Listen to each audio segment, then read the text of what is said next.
Ассалому алейкум, бардор азиз. Имрӯз мо шуморо ба нархномаи магазини Realfon шинос кардаем. Магазини мо қарор дорад дар шаҳри Москва, метро Бутырская, торговый центр Зелёний. Ҳамин торговый центр метро Бутырская биромадем, чорум вухатанхи мебурен, рост мебиен, ина дарин торговый центр даем. Сеюм магазин, сеюм павильон, магазини Realfon. Ва дар магазини Realfon чиё ҳаст? Ба магазин ҳозир медорем, бардор азиз. Ин акамо бошад, телефони фесалда. Ассалому алейкум. Хоб, телефони Redmi Note 12 6 ба 128 тагаши гирифтасиян. Ҳозир бошад мебинем ки ит бародармон телефон гирифтаса, чӣ хол ҳамаша тоғри кардасан. Ва иш бошад чико кардасӣ брат? Иш бошад доставка тоғри кардасай. Ва иҷа бошад авиакасса. Ин рақамҳои авиакасса барои муроҷиат карданатон. Ва иҷа бошад ака нархҳои телефонҳо хеле шиноса мекунам. Нигоҳ кунед бардор азиз. Телефонҳоро нигоҳ кунед. Ин телефоне ки якуме ки шумо дар инҷо дидесен, телефони Samsung A05. Samsung A05 564 гигабайташ 10500 рубль. Ва телефони дигариш бошад 128 12000 рубль. Samsung A15 14500 рубль, Samsung A15 14500 рубль, Samsung 4 ба 128 A15 14500 рубль, A25 21000 рубль чиқар кидасина. A25 21000 рубль, A34 21 490 рубль, 21500. Itel A70 бардор аз Itel A70 ҳастай, нархш бошад 8500 рубль ҳастай. Бо Itel A80 8800 ҳастай. Иниш бошад 6500 рубль. Note 50 телефон десен, телефони Note 50 Realme, свети сиёҳ, свети кабуташ. Ва бошад Realme ҳастан 10500 рубль, Realme S55 нархш бошад 15000 рубль, Realme S66 бошад 15000 рубль. Хоб бардор азиз, S67 ин телефон нав омадаги, камерааш 68 мегапиксела, игравой телефон ай. Ва ин телефонҳо буданд телефонҳои Samsung ва телефонҳои Realme. Агар ки шумо ҳамин телефонҳо дар кор бошад, бемалол рақамҳое ки дар рӯи экран десен, рақамҳоро муроҷиат карданатон мумкин ай. Ва ин иҷо бошад ҷояка телефонҳои Redmi ай, дани дар витрина дидем телефонҳои Redmi ай. Ҳозир телефонҳои диюма нишонатон метавонем нигоҳ кунед. Телефонҳои диюм, телефони ай ҳам буҷеди телефони Redmi AD Plus 5500 рубль, свети кабут, свети сиёҳ ва свети сабз мешавад. Ҳозирашда иҷа свети сабзу свети сиёҳш монда будааст. Телефони дигари мо бошад телефони Redmi A3 чиқар десен 64 тагаш 7000 рубль, 128 бошад, 128 нархш бошад 8500 рубли бардори азиз. Ва иҷа бошад бо телефони Itel P40 ҳастай, 6000 мач батарейка дорад. Ин телефон чиқар десен 6000 мач батарейка дорад, нархш бошад 7490 рубль. Иҷа бошад бо беғарзи бо дигари телефонҳо ҳастанд. Телефони 12S 64 тагаш тамом шуда будааст уже 64 тагаш 8500 рубль ва 128 бошад 10000 рубль. Бо 12S 13S ҳастай, поколени наваш 13S бошад 11500 рубль, 11500 рубль, 128 256 бошад 13500 рубль. Баъд Redmi 12 ҳастанд бардор аст, чиқар десен свети кабут, свети сери, свети кабут, свети сиёҳш. Ва нархи инҳо бошад 12000 рубль, 126 256 бошад 14000 рубль.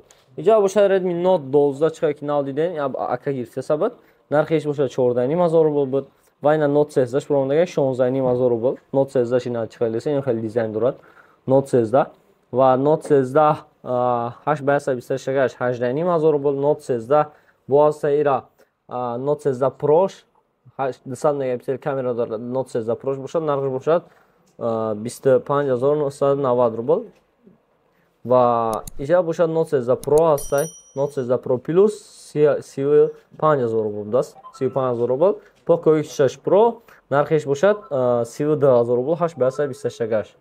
Хоб, ин хел телефонҳо дар магазини мо ҳаст, ай компанияи Redmi. Агар ки даркостон бошад, метавонед ки рақамҳое ки дар рӯи экран десен, ҳамин рақамҳода бемалол муроҷиат карда заказ карданатон мумкин ай.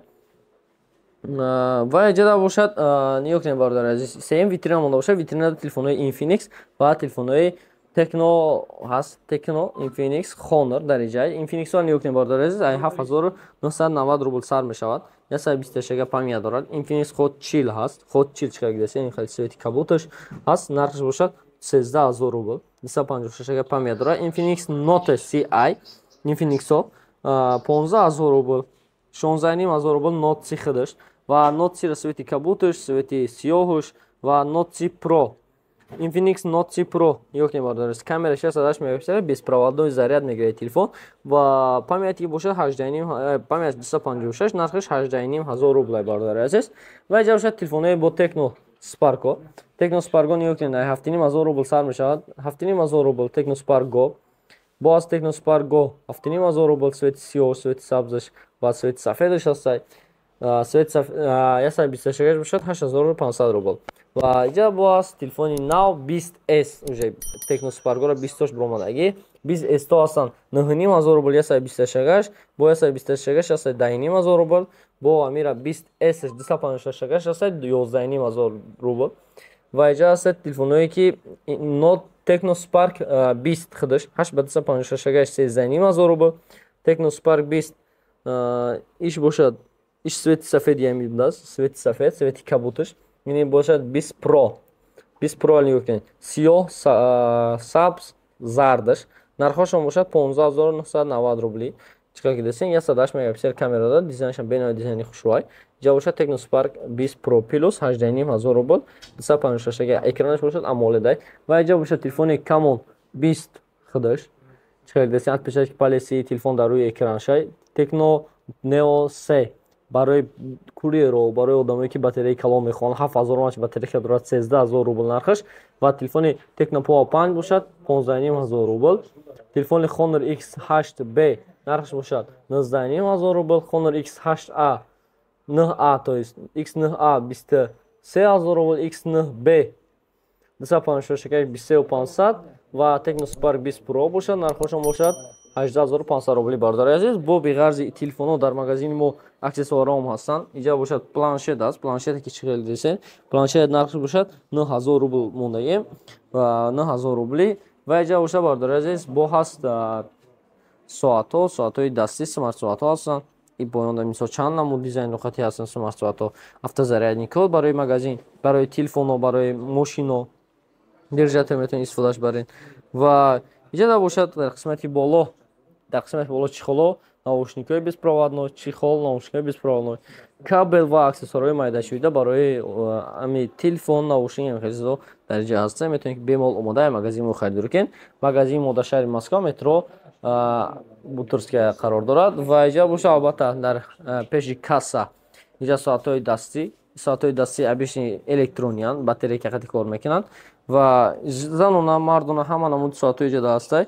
Ва иҷада бошад биғарзи ин, иҷада бошад наушникҳои беспроводной, AirPods Pro ҳама намудош ҳастанд. Бемалол заказ карданатон мумкин. 1500 рубл сар мешавад. Ва мошинкаҳо ҳастанд бардори азиз. Мошинкаҳоро чӣ десен 1300 1000 рубл сар мешавад. Мошинкаҳо ҳастанд. Ин ҳам хеле дарши рафтан мегардад. Чанд намуди мошинкаҳо дар иҷа чӣ десен ҳаст. Бемалол заказ карданатон мумкин. ин дар қафаам барои Viber мошинкаҳо бисёр метавонед ки магазин биёед, магазин харидорӣ кунед. Ва иҷада албатта ҳама намуди мошинкаҳоро ёфтанатон мумкин аст. барои муроҷиат рақамҳо дар рӯи экран, рақамҳоро муроҷиат мекунем ва албатта адресҳои мо дар шаҳри Москва, метро Бутырская, торговый центр Зелёный. Магазин мебиёнем, магазин главный выходи торговый центр. Главный выход дромади магазин Реал, фон худаш метобад. Магазин мебиён, инҷа иншоаллоҳ ҳама чизо дар наличӣ аст, бемалол гифта истифода бурдантон, харидорӣ карда рафтанатон мумкин. Албатта иҷада бо Real Avia ҳам ҳаст, чиқар ки десен, компания Real Avia барои фурӯши билетҳо ба нархи арзон, ба нархи дастрас барои шумора ба боварӣ. Бемалол муроҷиат карданатон мумкин. Рақамҳое ки дар рӯи экран десен 925 371 0388. ҳамин рақамҳо дар WhatsApp ҳаст. WhatsApp дар муроҷиат мекунед, ҳатман авиакаси шумо ҷавоб метиҳад. Худо хоҳад ҳамаша ҷобаҷо карда ба нархи дастрас шумо нависта метиҳад билетотона. Хоб, ҳамин рақамҳо дар муроҷиат карданатон мумкин. ҷамъи бачаҳо нигоҳ кунед, ҳама серкор, якта телефон ба даст дитта. Ва алайкум салом, яъни ҳама телефон ба даст, ҳама телефон ба даст. Хоб.